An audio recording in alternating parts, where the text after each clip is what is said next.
Hi, welcome back to my channel. So if you're watching this video, I'm guessing that you already know what TED is and you guys want to know more about TEDx. Well, you guys are lucky. Today, I'll be showing you guys every single steps of how you can be a TEDx organizer. Now, in order to have a TEDx event, you now have to get the license.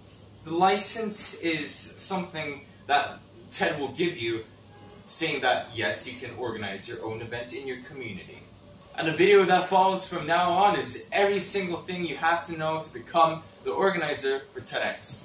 Now, the TEDx event can be held in an array of situations. If you are a university student, you might want to hold a TEDx event outside of the university. If you're a high school student, you might want the school's support for you to hold a TEDx event, so it's better in its venue and everything else. Like equipment, it's too expensive for you to purchase everything. Now, if you are a student in high school, the very first thing you have to do before you do anything is getting your school's permission, quite naturally. If you don't tell them and get your license, and it turns out the school goes like, no! Then you can't hold your TEDx event? Question mark. So, anything you do, please go first, find your school's counselor, your principal, talk to them about it, and see what they think about it. And after that, you might want to find a supervisor, like if the school allows you to have an event.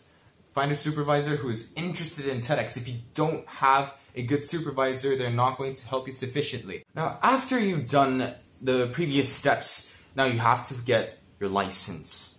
How do you get your license? First, go to TED.com, right over here. Go to TED.com, and there's this little button on the top right saying participate. And out of the 4 selections you have, you click organize a local TEDx event. If you went inside organize a local TEDx event, you should see this. Now, as you can see, there are different things that you can read through. Now, as the site suggests, you might want to read through what they have for new organizers to give you a more full understanding of what a TEDx event should be. Right under that, it says ready with a big question mark, which sounds like, are you ready? Let's go! And right under that, you're going to see apply for a TEDx license. Click that. Now, after you click apply for a new TEDx license, you should be seeing something like this. Now, if you scroll down, you'll be seeing something more like this. Now, as you can see, there are tons of different events that you can potentially hold. But for the sake of this video, I'll be focusing more upon the youth events for high school students. Now, if you want to organize a youth event, you would click that little button that says youth. Now, if you click the youth event, you would be able to see this. Now, this part is pretty self-explanatory. Just fill out the whole thing. Now, one tip before you fill out this part. There's going to be a part saying ideas, or like the things that you're going to be doing in this TEDx event. When they say ideas, you have to put ideas.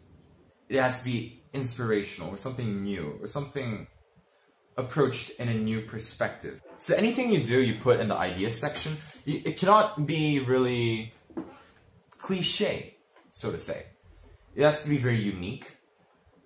Now, it doesn't mean that you cannot approach a cliche topic.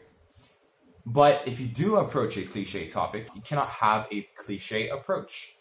You have to find a new, unique approach upon that cliche topic in order to make a TEDx event a TEDx event. The other part of the TEDx license getting procedure that I really wanted to highlight is the supervisor part. For all of you people who are under the age of 18, you cannot hold a TEDx event on your own.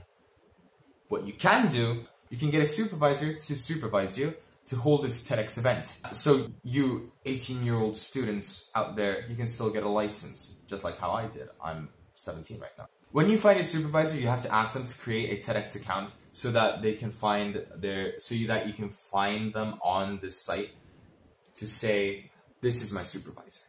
Now, after you apply, you should receive an email that says your application is received. If you don't receive this email within, I guess, the next 4 hours, something went wrong. So you'd have to do your application process again.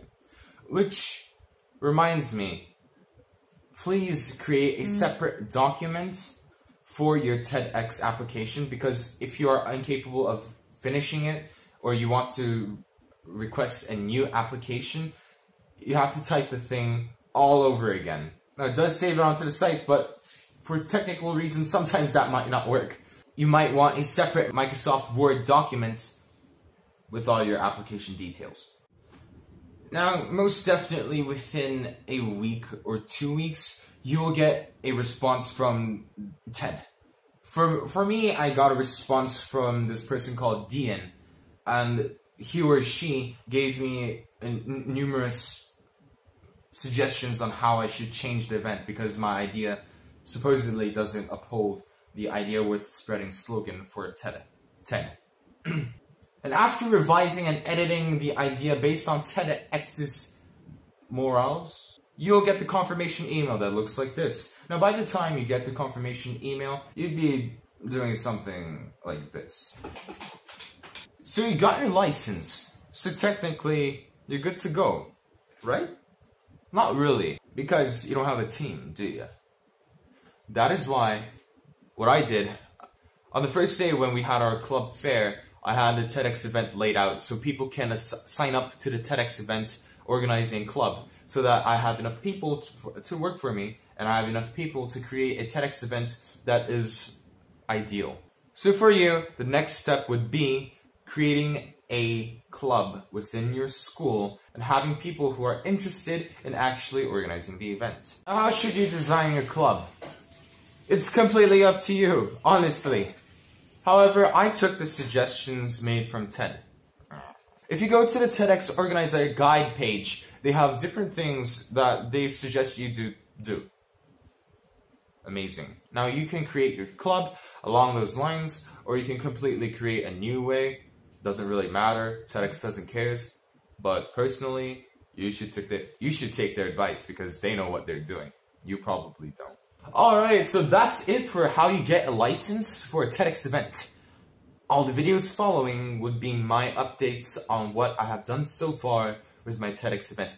Thank you guys for watching today so much. I love you. Hit the like button, subscribe, and see you next time.